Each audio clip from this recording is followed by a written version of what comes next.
परमेश्वर के नाम की स्तुति हो। आज का मनन के लिए कुरिन्थियों का पहला पत्रिका इसका 7वां अध्याय 7 से 9 तक पद। इन पदों में प्रेरित पौलुस समझाते हैं कि विवाह और अविवाहित रहना दोनों परमेश्वर की ओर से मिले हुए वरदान हैं।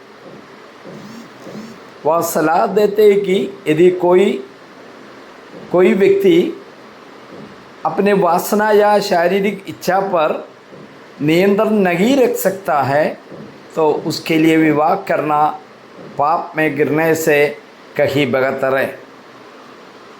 7वां पद में हम लोग पढ़ते हैं, मैं ये चाहता हूँ कि जैसा मैं हूँ वैसा ही सब मनुष्य हो, परंतु हर एक को परमेश्वर की ओर से विशेष वरदान मिला है, किसी को किसी प्रकार का और किसी को किसी प्रकार का। यहाँ पर प्रेरित पौलुस कहता है, मैं ये चाहता हूँ कि सभी लोग मेरा जैसे रहे। बाइबल पढ़ने वाला, पौलुस का पत्रिका अध्ययन करने वाला को समझ में आता है पौलुस एक अविवाहित व्यक्ति थे, लेकिन उस समय का संस्कृति के अनुसार काफ़ी लोग जो इतिहास को पढ़कर बताते हैं कि यहूदियों के बीच में 20 साल के ऊपर का एक जवान अविवाहित रहना यहूदी धर्म में अच्छा नहीं मानता था और परमेश्वर से एक श्राप के रूप में मानता था। दूसरी बात है,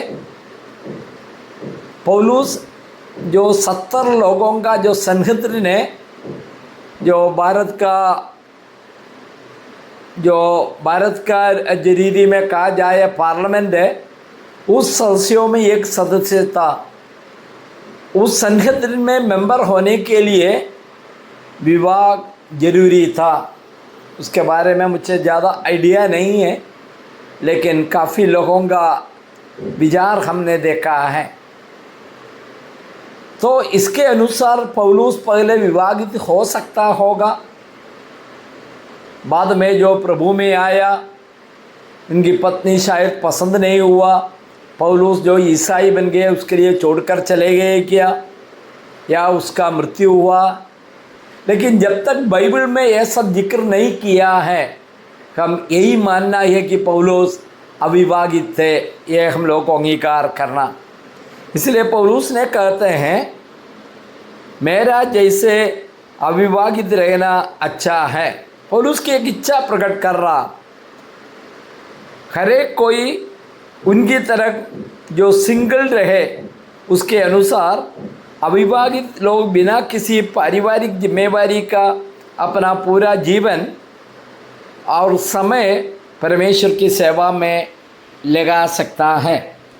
कैथोलिक चर्च में भी हम लोग देखते हैं फादर लोग जो अविवाहित रह रहा, उनका भी कहना ये कि परिवार होने से कई बातें जो सेवकाई में बाधा आ सकता है, इसलिए अपना इच्छाओं को कंट्रोल करके जो परमेश्वर का सेवा में समय देना, इसलिए लोग विवाह मना करता है, लेकिन बाइबल का शिक्षा वो नहीं है। और पौलुस ये भी बात बताता है, कुछ लोगों को इसी प्रकार रहने के लिए परमेश्वर से वरदान मिला है। पौलुस स्पष्ट करते हैं कि ब्रह्मचार्य या अविवाहित रहने का क्षमता भी परमेश्वर के एक वरदान है। सभी को यह वरदान नहीं मिलता है। कुछ लोगों को विवाह का वरदान और जीवन साथी मिलता है। कोई भी वरदान छोटा या बड़ा नहीं है। 8वां पद में हम लोग पढ़ते हैं, पौलुस ने 8वां पद में बताता, परंतु अविवाहितों और विधवाओं के विषय में कहता हूँ कि उनके लिए ऐसा ही रहना अच्छा है जैसा मैं हूँ। हम पौलुस ने अविवाहितों को प्रोत्साहन कर रहा है। अविवाहितों और विधवाओं के लिए परामर्श करते हुए पौलुस कहता है, उन लोगों को प्रोत्साहित करते हैं जिनका जीवन साथी नहीं है, या तो वे पहले से अविवाहित है या जिसका जीवन साथी का मृत्यु हो चुकी है। उनकी सलाह कि वे अकेला रहकर प्रभु की सेवा में ज़्यादा समय देना जरूरी है।